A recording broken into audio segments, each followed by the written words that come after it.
is Thursday, April 18th. We are in chapter 7 of Ezra. We're going to pick up at verse 12. We now have, or we're about to, actually get to Ezra. Ezra, meaning the person who's mentioned in 7:1 for the first time in the book which bears his name, which is great. We have, again, with a letter. If you remember, the end of chapter 6 is the completion of building. And now in chapter 7, verse 6, Ezra came up from Babylon. Ezra, interesting introduction, just a moment of review, that he is a Sofer Mahir, B'Torat Moshe, that he is somehow a gifted scribe, exactly how to do that. I don't want to redo everything. And earlier he was defined. He was identified as a Levi, actually as a Kohen, not as a Levi, as a Kohen, as a descendant of Aaron. And now it focuses on Ezra the scribe, and then in verse 11, the lead into where we are today. This is the text of the letter which Artaxerxes gave to Ezra, HaKohen HaSofer, the writing priest, or the scribing priest, or the priest the scribe, or somehow again this double identity of Ezra, which is really interesting and important. The one thing that clearly Ezra is not is Davidic in terms of potential rulers of the people Israel. We have a world of kings, priests, prophets, and later sages. So as a scribe, he's the predecessor of the sages, because he does more than write. A scribe is not some monk just sitting and writing, but clearly a leader of the people. He is of Kohenic descent, but he's not, whether or not he's prophetic, we'll see, but he's not Davidic. Anyway, this is a letter that the king gave to him, and he is here identified, HaKohen HaSofer, the priest, the scribe, but he is Sofer Divrei Mitzvot Adonai V'chukav Al Yisrael, which is a statement of his being a scribe, but he's called a Sofer, but he's not a Sofer of Torah here. It's just interesting. We have reference to Torah to Moshe earlier in this chapter, verse 6. But here, when it says Sofer, which we normally take to be a writing verb, he's not writing of Torah. He is a Sofer in Divrei Mitzvot Adonai V'chukav Al Yisrael. Interesting in terms of language and exactly what is the nuance. Again, I'm fascinated by words that we take what we think we know what they mean, but they often, the word works, but is a different in origin than we take it. Yeah, Ruth? A comment on that? The first time when it says Torat Moshe, it's talking to us, the readers, in giving his lineage. And Torat Moshe is a term that we all can, the Jewish readers or the Israelite readers or whatever, can understand. When you say Sofer Divrei Mitzvot Adonai V'chukav Al Yisrael, it's as if it's part of the foreign ruler addressing Ezra. In terms of how he's known. Torat Moshe might not mean as much as the laws of the God of Israel. That might be the difference. I don't know. I mean, I'm suggesting that the reason there is a difference between Torat Moshe and Divrei Mitzvot Adonai V'chukav might be because of who's talking and to whom it's addressed. Okay. That's my suggestion. Nice. All right. Are we good? Verse 12. Who would like to read? All right. We are in Aramaic. We're going to read in English, but just to identify, because we've gone back and forth. The text right above, verse 11, and above it, we're reading really backwards, going bottom to top. The rest of this chapter so far has been in Hebrew. Verse 12, when we get to the text of the letter from Artaxerxes, the letter is now, in the intro of the letter, is written in Aramaic. Who said they want to read? Yeah, Thank you. Artaxerxes, king of kings, to Ezra the priest, scholar in the law of the God of heaven, and so forth. Nice way to abbreviate the letter. You don't need to know all of Artaxerxes.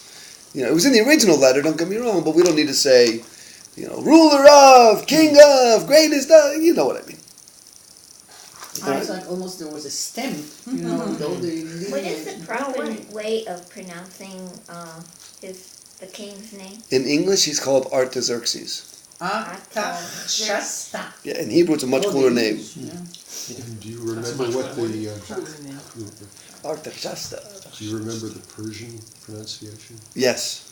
And it is? It gives me a headache whenever I speak that way, so I'm going to pass. There's one Xerxes in every class, Bill. All right. And now, I hereby issue an order that anyone in my kingdom who is... I apologize.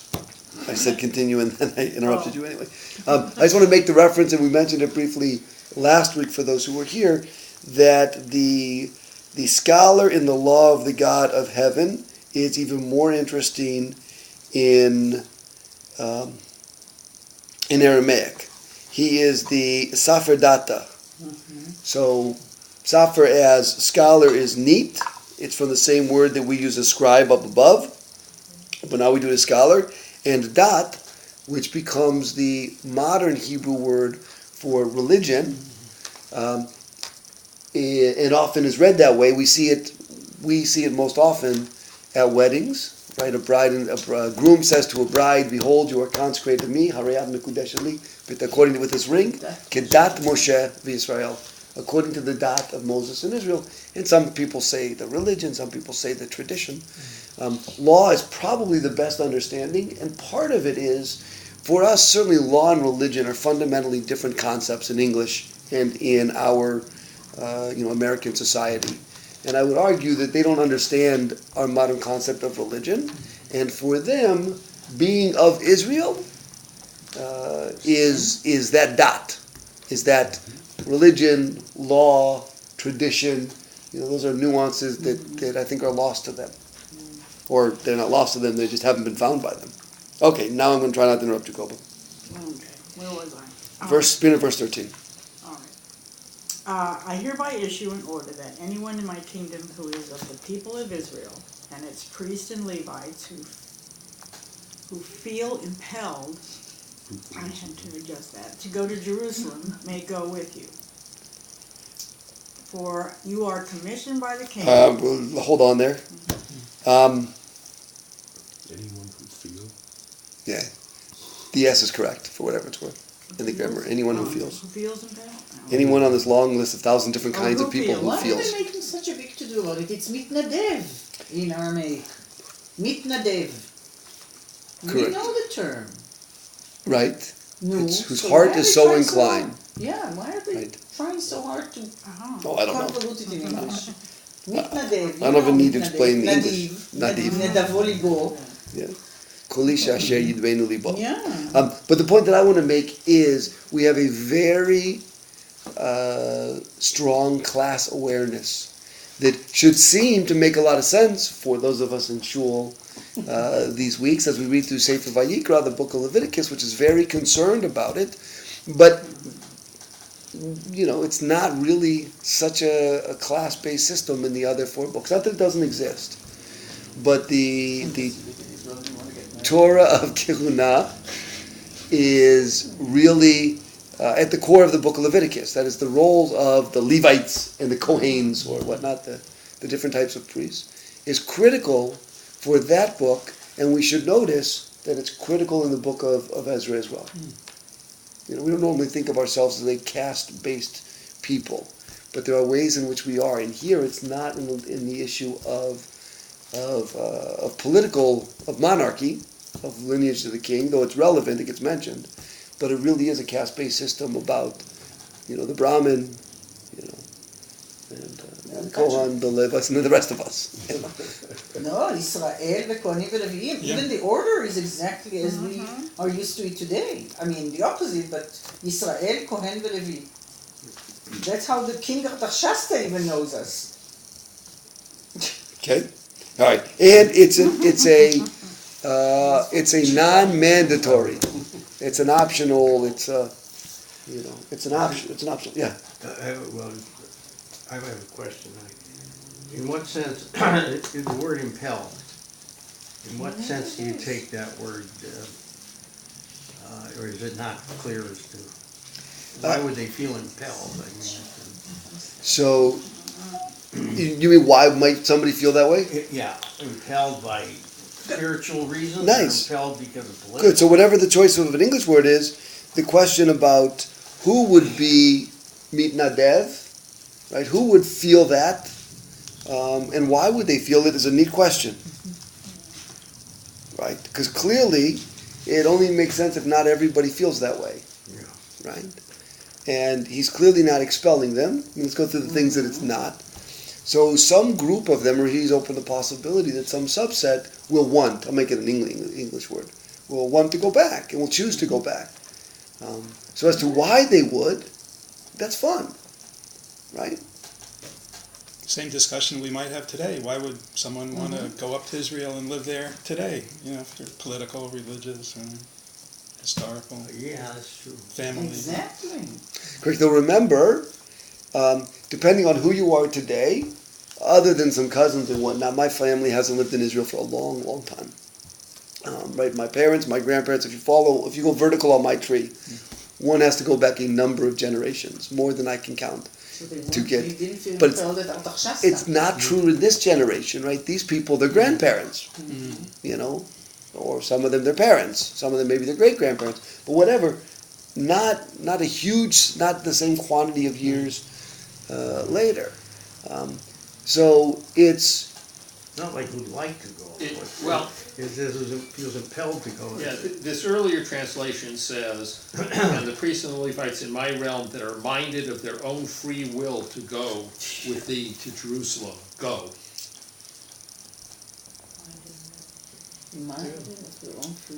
I think the stress here is exactly, it's not an expulsion, right, and it's a not a choice. decree, correct, but they also are not going to be penalized for choosing to go. correct, Because we're talking about a world in which a few generations before that, people were at the mercy of the ruler, of a foreign ruler, and they were moved around like pawns on a chessboard.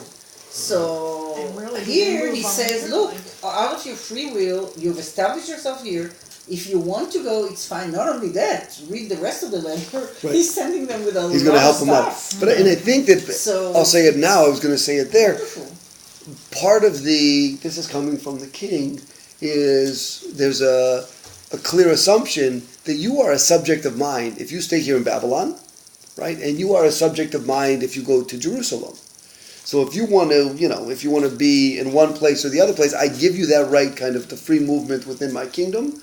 And in particular, you have a connection to that place.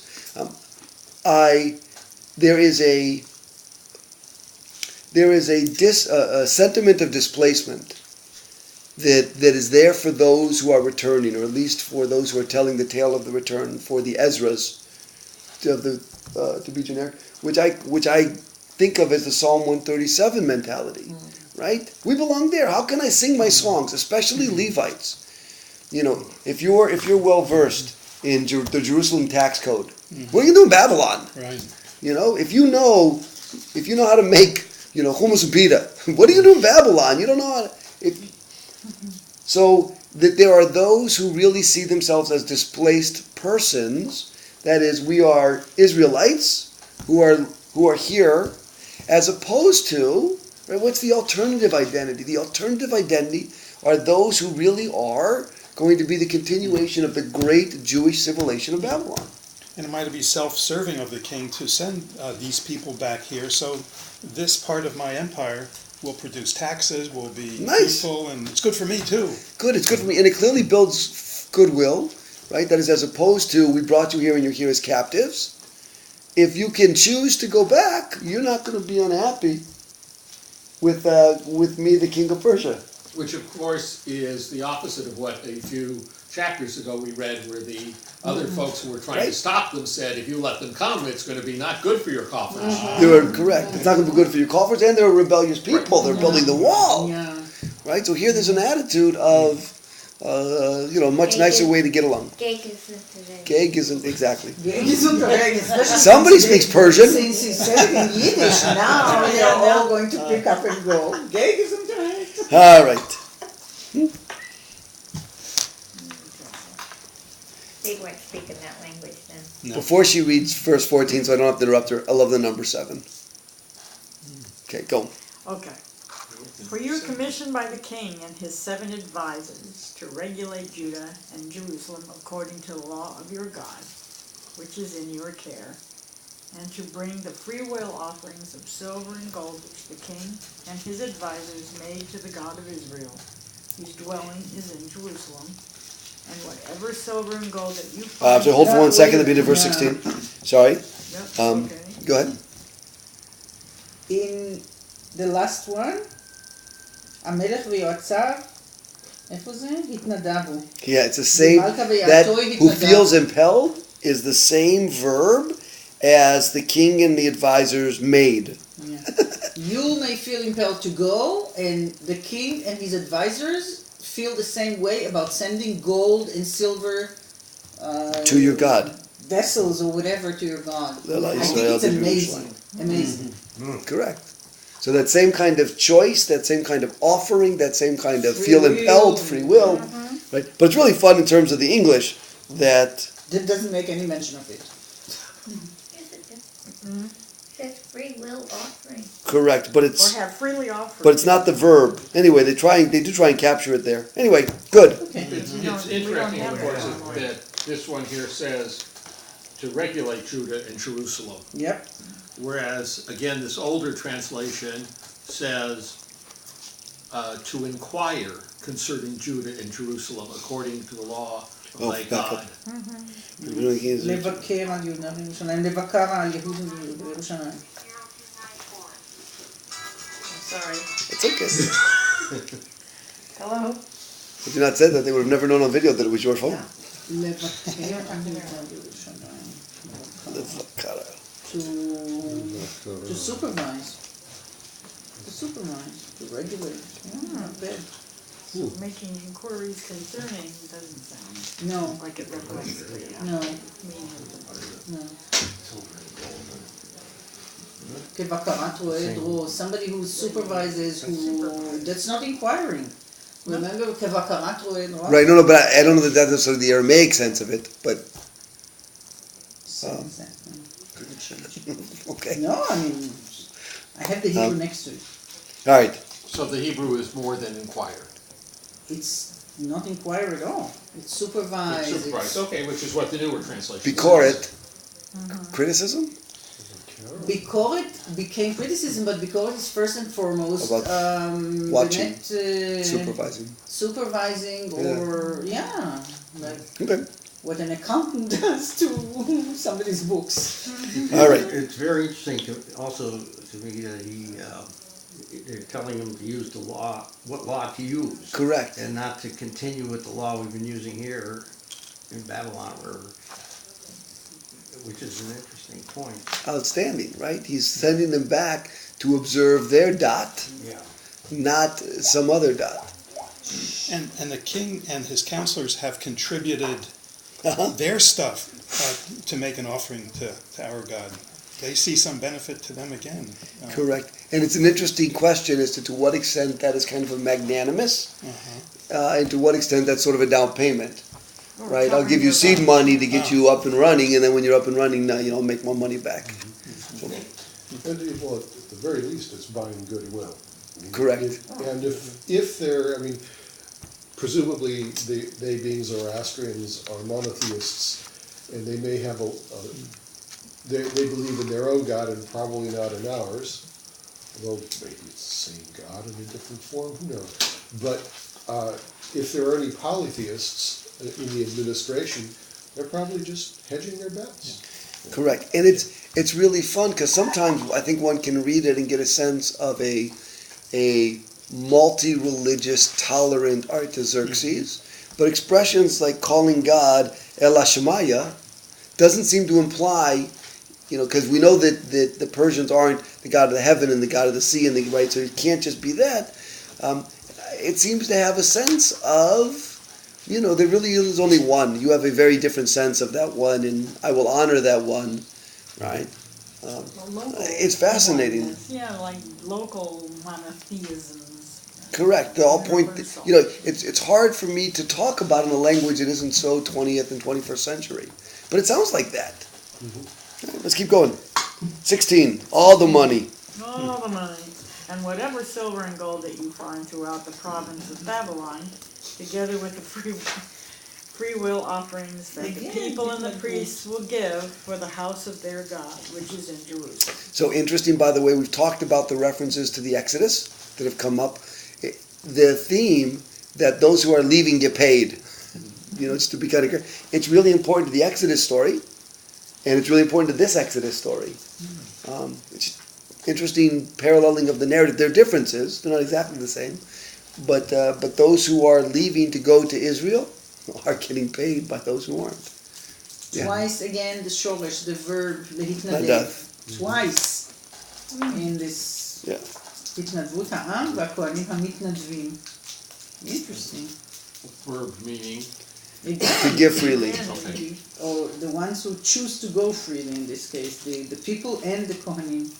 So, it's interesting because it's And all the money and the silver, the gold that you find. that's right. It's like lying around the streets of Babylon. Pushkas, people walking around pushkas. You started to say something, Bill?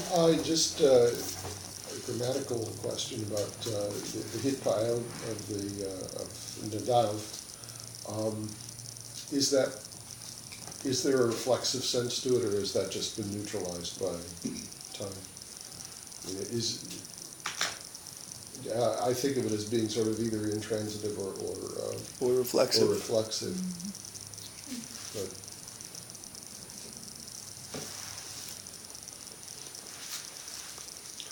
pardon me. No. But I'm trying to see if in all the uses it is about the way a person, she or her or his self feels. Right? It's not, because it's interesting because the word can mean to give, but it's not like to give, right? It's to be inclined. It's more about philanthropic than it is about donate, right? Donate is closer to give. Philanthropic is more about the individualized sense of choosing to do something in terms of English use. So I think in that sense it does carry a meaning that is reflexive. Okay, great, thank you. Or self-referent, or I have no idea what the exact grammatical sense of it is, but all right, 17. You shall therefore with dispatch acquire with this money bulls, rams, and lambs with their meal offerings and libations, and offer them on the altar of the house of your God in Jerusalem. Good. And whatever you wish to do with the leftover silver and gold, you and your kinsmen may do in accordance with the will of your God. Stop. So somebody comment on this, on verse 18. What does verse 18 say?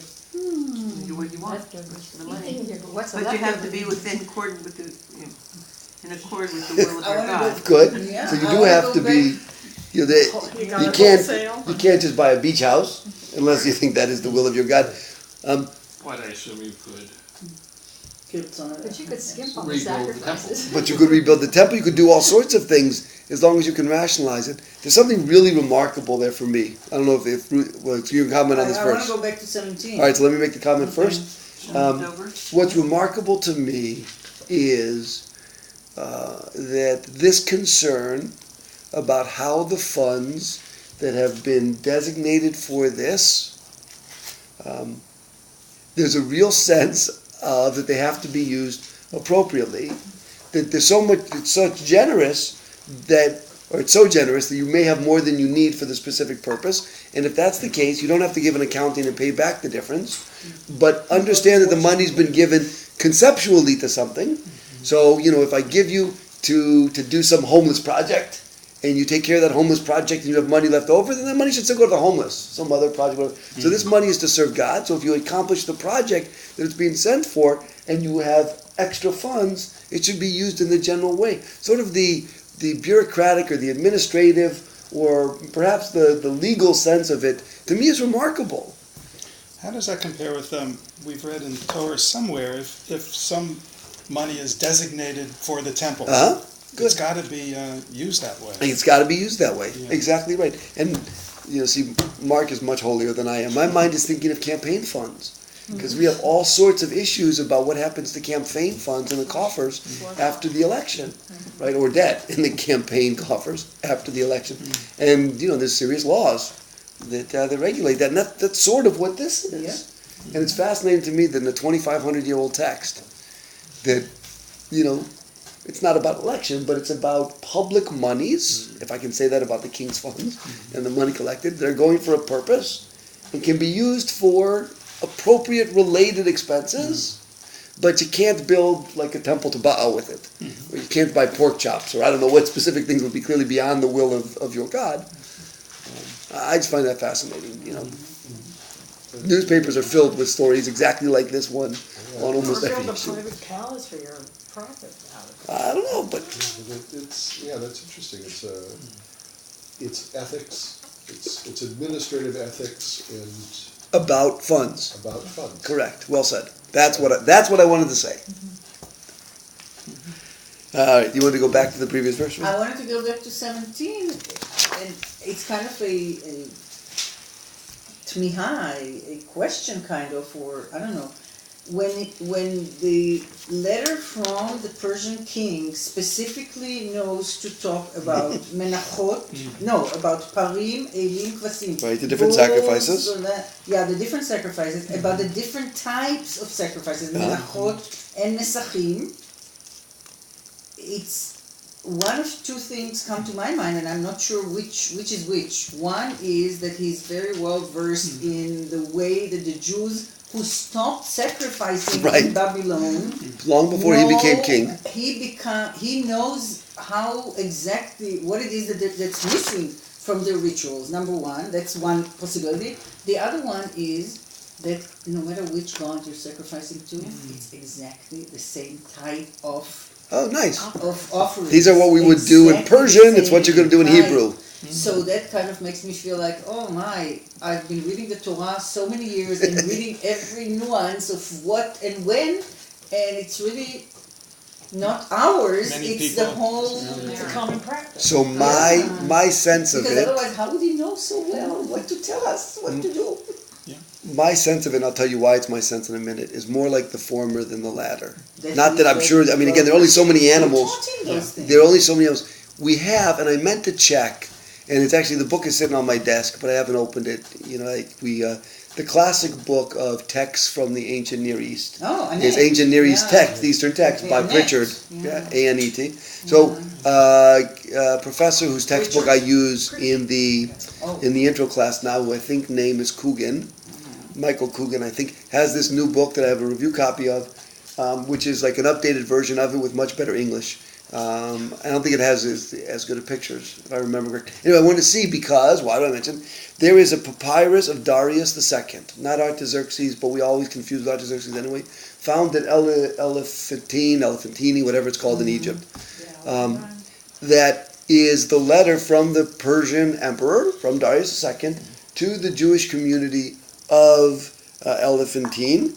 And in it, the letter, in the name of the king, understands the date of Passover and the specific observances of Passover. I think it's also a financial thing.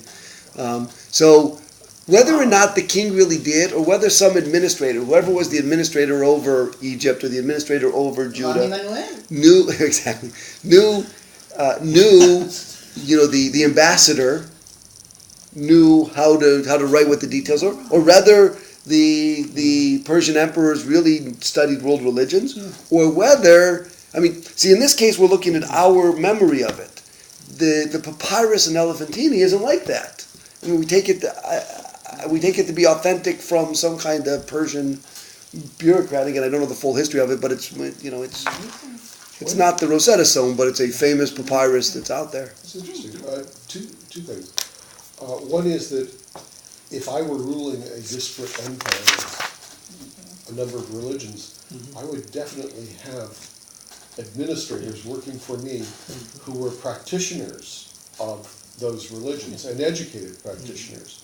So that if I want to communicate to those Jews, I'd have my Jewish advisor, like Rahm Emanuel, be doing the writing. That's the next book, Nehemiah. Correct. Nehemiah Well, but here's sort of a was- reference to it in terms of how we was get a there. high-ranking official in the court. Correct. Yeah. The other thing is, was Elephantine ruled by the Persians? It It's the was second order letter to it. interesting. That was if I remember correctly, that was a mercenary group of Jews who had hired out to Pharaoh. I know about the papyrus. And nothing else. I know the detail because I got it from a footnote in one of the books I've been reading about that. A question about this, I'm sorry. No, you go, you're first. Do we assume when it says that, with haste buy these, is he buying these in Babylon and taking them, or he's Wait, animals, or is he doing that once he gets back? Once he gets to Jerusalem. oh, Oh, that's is that fun. the with dispatch? word yes, that the appeared beginning of here? verse 14. I had the same, that was my same question, was on the Tikkunei. dispatch word, yeah. I had a further comment on that, in terms of administration, he's saying, use the money before you blow it on something else too. Could be, don't hold it and buy something else. It could devalue over time. Get to this other stuff. Yeah, and in the older translation it says, with all diligence buy. There's a real lawyer involved in this, So, So I'm just curious, do we know? you know what? I'm Do we know sorry. what happened in reality? Well, let's keep reading the story. Okay. See here. I'll duck that one that way. The word's an interesting word, and in my mind, I can't come up with the detail. But his parna is commented on. It's one of those words that there's an argument as to how to understand it and where it comes from. But I don't have it in my head. I can go. I should bring down. Like the Anchor Bible book on Ezra and some other things. So when these questions come up, because I don't have all the footnotes condensed here or in my head. Sorry. I know that in one of the places in the Torah where it discusses tithing, that for several years out of the 7-year cycle, that you accumulate the tithing, and then you go up to Jerusalem and you blow it on a party. And it says you take with you all the bakings for a feast. And it says, however, if you live a little too far to bring all that stuff with you, sell it locally, take the money, go up, and then it explicitly says, and buy beer or wine, whatever your heart desires. As long as it's beer or wine. And, party on. And so I would assume that it's that fungibility would be the standard idea that. Well, that's the whole point of the gold and silver. Yeah. Right. So besides the implements themselves, which may be of valuable metals, that there are these fungible commodities, that can be used to barter. All right. Verse 19. Somebody else want to read? Okay. Thank you, Jackie. The vessels for the service of the house of your God that are given to you, deliver to God in Jerusalem. It's got a UPS theme going to it. Keep going. And any of the needs of the house of your God that it falls to you to supply, do so from the royal treasury. See, he's got this lovely open check. Yeah. Right? Feel to it. Okay, King Ahasuerus, for my part, hereby issue an order to all the treasurers in the province of beyond the river, that whatever request Ezra the priest, scholar in the law of the God of heaven, makes of you is to be fulfilled with dispatch, up to the sum of 100 talents of silver, 100 core of wheat, 100 baths of wine, 100 baths of oil, and salt without limit. Good. So there is actually, with the exception of salt, it's not a totally blank check. No, it's, But it sounds awfully generous. Huge amount. Exactly. in other words, you just can't go helter-skelter. Correct. I thought you say hog wild, which I was Really like a drunken sailor on Liberty. Pork barreling it. good. But again, that the king is willing to bankroll this in a very generous way. The bridge nowhere with this money. All right. And now we have again a statement of the ethics of the process and the spending of the funds. Right? And it's done not in the name, it's all in the name of the king. The letters in the name of Artaxerxes. But the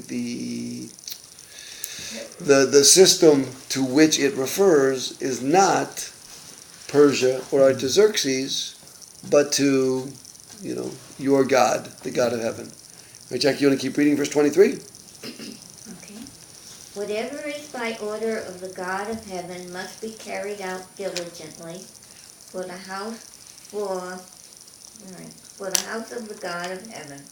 Else wrath will come upon the king and his son. Good. So either you do what the purpose that was laid out, or what'll happen? Or I will suffer. Yeah. And me and my family. Right? If Artaxerxes. this part, there will be a threat coming up because he doesn't want, I'm stretching out my neck for you here, and if you upset your God, it's in my name, me and my son, right? Me and my household, right? We're going to be in trouble for it. And so you need to do it right because you can't upset your God in my name. So now we're going to get a wonderful threat about what it will mean. What it will mean. So in the scope of, it's fun. We have Koresh thought of as the Messiah because Cyrus but your God has told me to let you go home and build God's house. There's a sense of real prophecy here, right? In terms of the way we often see the prophets. If you do what will anger your God, God's wrath will come upon. In this case, though, it's like it's not Jeremiah saying if you don't repent, God's going to punish me, right? But that's what so there's a level of it for which it's prophecy, and it's amazing because there's an understanding that Artaxerxes sees himself as being subject to the wrath of Jewish God. And he's kind of, again, an instrument to Correct. fulfill the wish of that particular God. And if they were as rebellious as the people, The locals. they would have taken the opportunity and said, you know what? And apparently his God is not a jealous God like ours Correct. is. His God's not going to come to his defense. If the Jews upset the Jewish God of heaven, Zarathustra is not going to. Who do you think he plays golf with on Sunday? All right, but now let's get to the better part of the threat. That's neat. But the next 3 verses. Wow. Okay. Right. We further advise you that it is not permissible to impose tribute, poll tax, or land tax on any priest, Levite, singer, gatekeeper, temple servant, or other servant of this house of God. Notice the extent to which this is self-serving for the Levites generically. Right? It doesn't say you can't impose a tax in the land of Israel upon the citizens of Israel.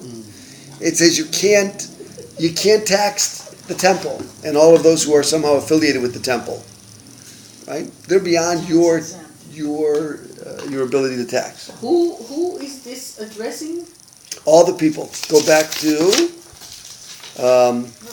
Ezra. No, I hereby issue an order that anyone in my kingdom who is of the people of Israel and its priests and Levites who feels impelled. Okay. So I think that's who this is referred to. So the Israelites cannot take taxes from the Levites. Is that what he's saying? Yep. Yeah. Yeah. So And again, Levites broadly, anybody who works in Yeah, no, I know. Everybody who's a servant of the sacred temple. service. So now you know who's gonna feel impelled to go, the guys who aren't gonna get taxed. Oh, nice. It's a tax Well, haven. for the record, it doesn't say they won't get taxed. For the record, Yeah. it doesn't say they won't get taxed. Right? They're still subject to Artaxerxes. Right. But they're not, the citizens of the realm can't impose taxes on the Congress. Well, Only Artaxerxes can. Well, the other thing is that all of this money that people are collecting in the name of the house of God here are all going to the house of God, and the priests and the Levites and all the rest of the people. They're right. The Israelites, they're not part of that community really. Correct. So all of this money that everybody is collecting, and he might be addressing anybody who feels impelled, but everybody can collect it, but only can be spent. It can only be spent on. Right. What are the things that the money can't be spent on that we often find to be such a concern of ancient, medieval, and hopefully contemporary Jewish texts? There's setting aside the temple and all that goes to it and the people who work there. All right, bracket that out. There's nothing about helping to establish the community. There's nothing about widows and orphans. There's nothing about the hungry among you. There's nothing about resettlement. There's Unless they can be reformatted in the terms of what the God's will is. Correct, which leaves it's not stated here. That would be a long stretch. Shasta is not concerned about it, but Ezra is going to teach them the laws of the Torah. But so what are the laws? Again, and the laws of the Torah is that you have to take care of your poor. Wait, the laws of your Torah, right? That is, let's not make the instant assumption that every time we read the laws of the Torah, we're talking about Chamisha Chumshei Torah. That we're talking about what we know of as the Torah. Because I believe that there is fudgeability between Torah and Chukav and things, as language as it relates here. We have at times it's called Torat Moshe. At times it's called Sofer Divrei Mitzvot Adonai v'Chukav al Yisrael. Was that in reference to? So I'm not convinced. With all due respect to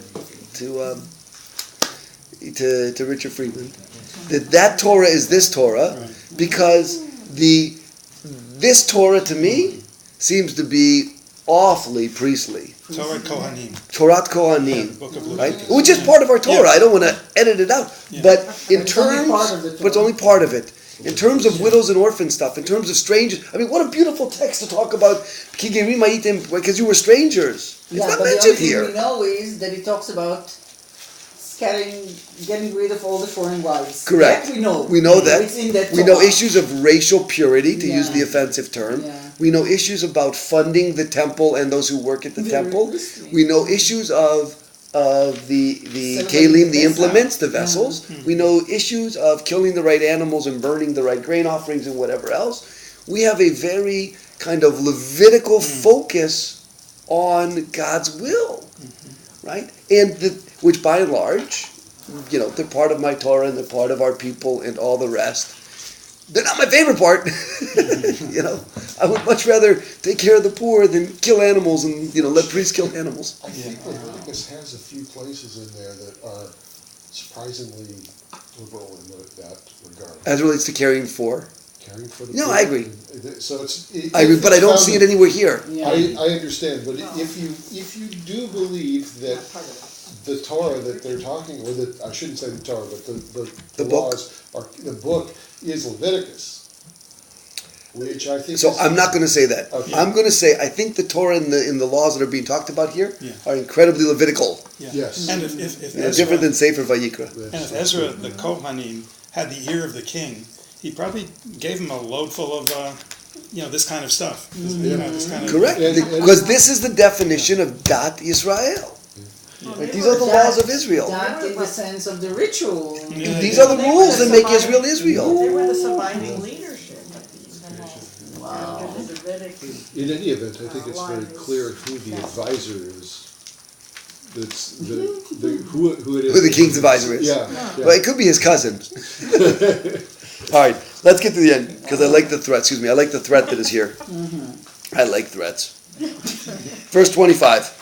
Jackie, you want to keep reading? All right. And you, Ezra, by the divine wisdom you possess, appoint magistrates and judges to judge all the people in the province of beyond the river, who know the laws of your God. Who appointed the judges? Who appointed the first time around? The first time we have Jewish judges. By the advice of Yitro. Correct. So it's fun that it's by the advice of a foreign king that the bloods that Kohen Midian thing about Jethro. Correct. So we have a repeat theme about the leader of the people who is Levitical, right? Who's a brother of Aaron, not a son of Aaron, who's getting advice, or in this case, a command from a from a foreign ruler about setting up a court system, right? So all sorts of things that are there. Keep going. Finish the verse. And to teach those who do not know them. Good. Right? For those who have a different memory or a different gear, so a different version. You are the one who's teaching. Yeah. You are the authority. So it's your laws. Now, I love verse 26. This will be the last one we do today. Let anyone who does not obey the law of your God and the law of the king be punished with dispatch, whether by death, corporal punishment, confiscation of possession, or imprisonment. There you go. Interesting. Interesting. Can you please Lots. read the 4 different categories of punishment in English? Death, corporal punishment, confiscation of possessions, or imprisonment. Very interesting. And this is the first time I have seen anywhere in this book If you tear it out, it won't be there anymore, Bill. It's the word imprisonment. Yeah. Or anything having to do with imprisonment. Yeah, it's interesting that sorry. instead of corporal punishment, the older definition has banishment. Yeah, galut. Punishment. Yeah. Yeah, because it's not As really death, clear. Not or corporal. banishment, or confiscation of goods, Lishroshi. or imprisonment. Uprooted, I have. Uprooted. It's more like banishment. Lishroshi, lesharesh, Wait, to wait, wait. uproot. So the Hebrew is galut, and that's the old English translation of expulsion or But it's not. banishment. In Aramaic, it's Yeah. esurim. No, that's imprisonment. That's the Oh, last Jump word. back to, That's they're talking what I about the was- second that's one. what I was talking Right, Yeah, you but know, they went to yeah, corporal nobody's punishment. arguing Oh, about you're that. talking about corporal. Oh, that was the one. I thought you were saying it was. You know, instead of being hit with a switch, they were hit with a root. I make an obvious Yeah. point here. So he's telling them by divine wisdom. So one would think he's referring to religious type laws, spiritual, whatever. And then he says you possess appointment, so use it to appoint magistrates and judges to judge all the people, and who know the laws of your God. Again, sounds religious. And to teach those who do not know them, educational function. And then let anyone who does not obey the law of your God, and then he slips in, and the law of your king. Yeah. So He's now we're still in into there.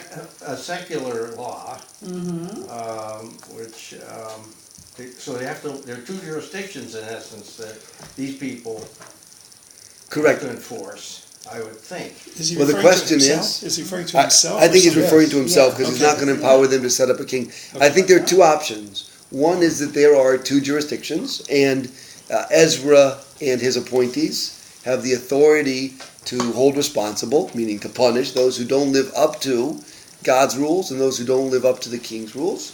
So that's one possible reading. I think another possible reading is that they are part of the same jurisdiction, right? That is, rather than seeing them as somehow parallel jurisdictions, both of which Ezra has to uphold, that they are one jurisdiction that has God above all, the king subordinate to God, and then Ezra and the judges subordinate from them. And I don't know whether to read it as what we would say is religious and secular law, right, which would make sense in this context, or whether to read them as one law to which they are bound by the king and bound by God above. I see. Do we think that last sentence is conditioned upon, and to teach those who do not know them, so that if he's unsuccessful in teaching, he can't punish? Oh, look, every attorney looking for an escape little Ignorance is no clause. I'm going to say Ignorance is no. excuse. Okay. I don't know. He Well, it another that's rule? like posting what is expected of you, you know. I think These are the rules. Like quick justice too, he says dispatch. No, in yeah. those days, I think the idea is it doesn't matter if you know the law, if you know the whole issue.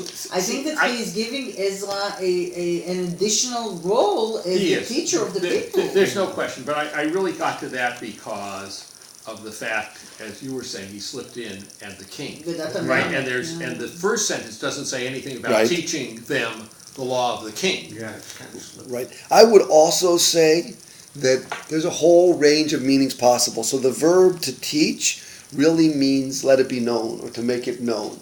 So what the distinction is there, it depends on the context and so forth. They're clearly related but not exactly the same. I would read verse 25 less about teaching less about educating and more about proclaiming, more about, or perhaps even, when questions arise, right? What do judges do? Judges in a system where there aren't complaints or questions, golf, right? Judges are important when there are people who understand the law differently or there's some kind of dispute that needs to be resolved. So that's what, for me, what it has here is education, to teach those who do not know. V'dila yada tehodeun is if there's something unknown. I say right, he says left. I say so. Whatever the dispute is, to let the answer be known. And so I would do less about education and more about a judging verb. Is the way I would do that. The Hebrew. Yeah, but I'm not necessarily correct. Right? That is, I don't know that it doesn't mean to teach, but it makes more sense to me because it's about setting up some form of judiciary. Because both Old and New translation use teach. Correct. Okay. Not what the Whatever that means. No, it means to make known. Yeah. The question is, what does that mean? And let's go back to what makes known means in our context. And we know that in the ancient world, every city and every town and every monarchy, whatever, had it proclaimed and announced. We still have our Why is our Constitution still on public display? When everybody can have it on the internet, on their phones, in every government textbook beginning in 5th grade or whatever, because it needs to be displayed in the public square. So it's not quite that available. But in the ancient world, that's how people were supposed to have tehud'u. That's how you let it be known. To let it be known. And that's why you have to read it regularly and proclaim And it. if you So we'll can't get there. read, No, but that's why that's why you have the sofer. That's why The Hebrew teacher word for reading is is going to to be the one who is proclaim. koreh, is the one who reads it out loud. proclaim. Right, because you can't just put it in the museum and let people come in and try and steal it in a cool Nicolas Cage movie. Remember that? I'm just going back to, the King's Law, Uh-huh. and going back, like 2 steps back, to the point of the king proclaiming that it is up to Ezra to make sure that all of the money goes to God's purpose, and that everything happens to God's purpose, so that even though you said the king is subordinate to God, his law is like, I could see that his proclamation, this letter, is actually elevating God's law in the sense that now I'm the king and I'm the ruler, and I am telling you that this is the way it's going to be. You're going to use this money and this purpose for God's purpose, so that in violating God's law, they're also violating the king's law. Correct. And they couldn't do it before the proclamation of the king. What stopped them until now? Right. They couldn't do it. Well, They couldn't just they were collect. given all this. It helps that the all king the funded money them. and the whatever. They couldn't until the king proclaimed that this is the law. Right. This is what.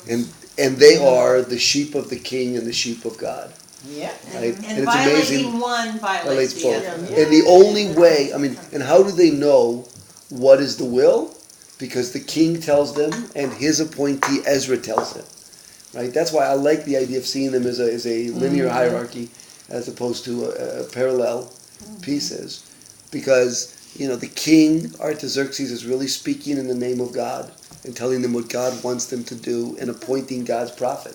I mean, who made Ezra the prophet?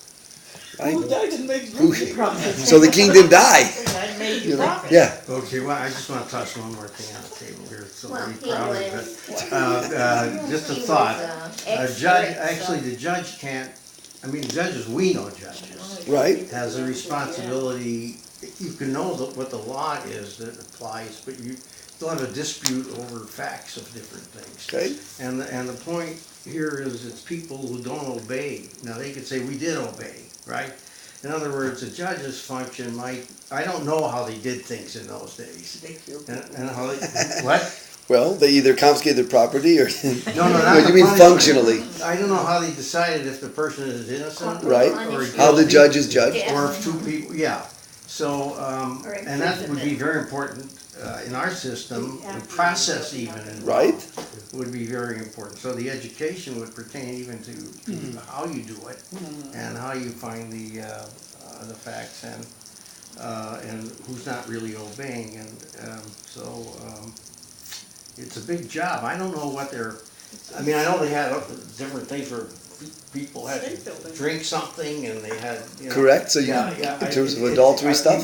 Yeah, we don't do that anymore, I don't think. But it's fun, when you read it along those lines, and the question of what are the things that the system is obligated to make known to the constituents, and so the code of conduct, the charter, the constitution being publicly accessible or being read out loud to them is one thing, but as you speak, it's interesting to think of kind of Miranda along those lines.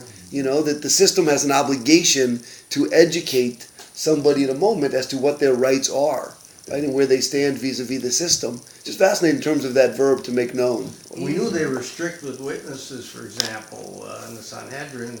I mean, I don't know, Correct, you're moving forward, but but they did have very strict rules. Correct. The system as it's set up in the Mishnah and it's very different than our system, but it's very clear and very strict on a whole variety of issues about edut, about witnessing. Bill and then Ruth. I just wanted to say that with the insertion of that and the law of the king, I wonder if this is the beginning of Dina Malkuta Dina.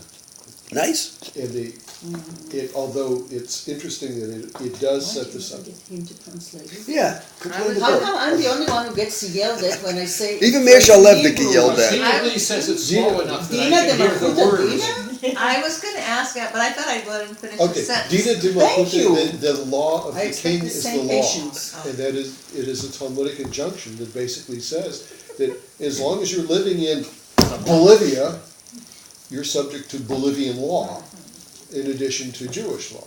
So the book of Ezra, one could say perhaps also Jeremiah, places in Jeremiah, is the first time that we are given the injunction sacred injunction that we are supposed to listen to a foreign king. Right?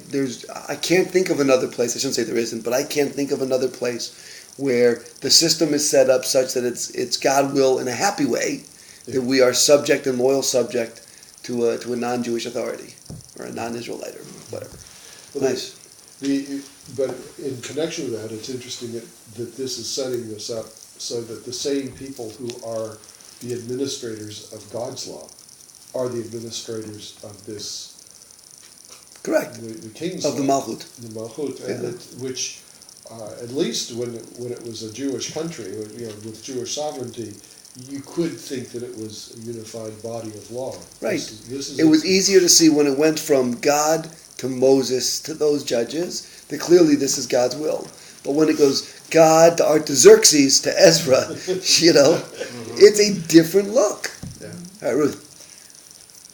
Going back to the comment about the system, we do have a little glimpse into it when we get to Nechemiah.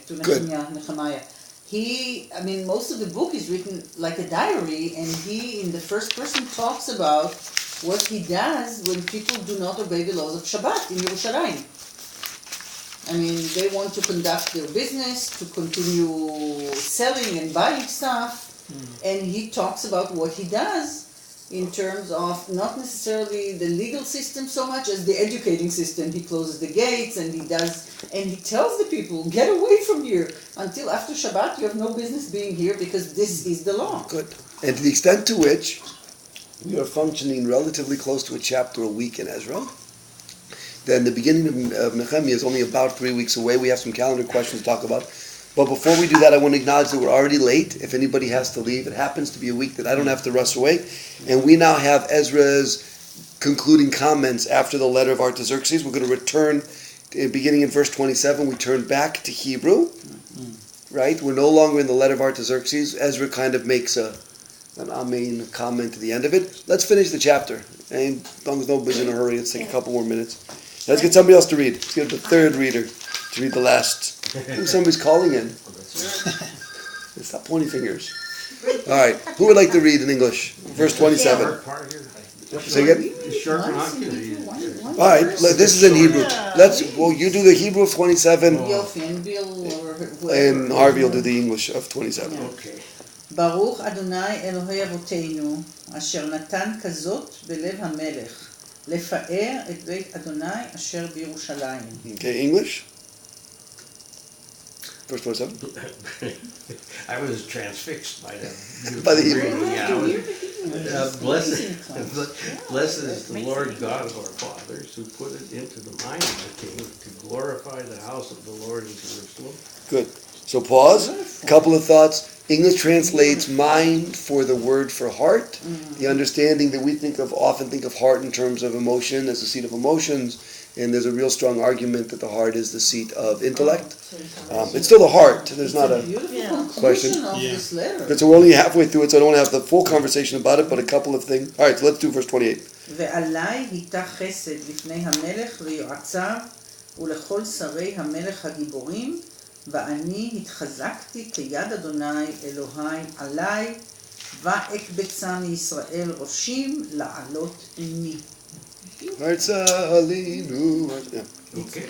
And who inclined the king and his counselors and the king's military officers to be favorably disposed toward me. For my part, thanks to the care of the Lord. For me, I summoned up courage and assembled leading men in Israel to go with me. Nice. Yeah. Comments? מזרעי ישראל יקבצנו ואקבצה מישראל. It's such a beautiful He kibbutzed them. It really is. Yeah, but he kibbutzed them But they couldn't in an stand the allusion to the prosperity, prophecy could they? about the return of the exiles. The use of the language here And it is so wasn't just to beautiful. go, it's to go up. They went, Yeah, you know, לעלות. And it's also very, I must say, Jewish kind of thinking. God made all this happen. Correct. I mean, it was, you thought it was Artaxerxes. whoever making his decisions, but Artaxerxes. thank you. If you're going to do it. But it was really God who put the thought in his mind. Nice. So God gets the credit for it. Yeah. You know, it's neat in the letter how much God gets credit for, Yeah. but That's Ezra's what he comment states at the end it, is really crystal clear. Yes. It has that lovely kind of blessed language. Yeah. You know, it's language that we could relate to. The Hebrew is very clean and pretty, Yeah. and a lot of the vocabulary speaks specifically to The us. very ending of Chronicles and whatever, the wording of the Cyrus edict,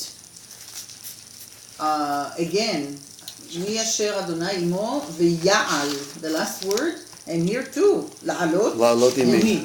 עמי. Going Well, up. Ezra doesn't forget himself, Yeah. לעלות עמי, but לעלות, the last word of kind of going up to Eretz Israel, beautiful. Isn't it like a distinction between God inclined the heart of Pharaoh Yes. one way and Yeah. here we're Nice.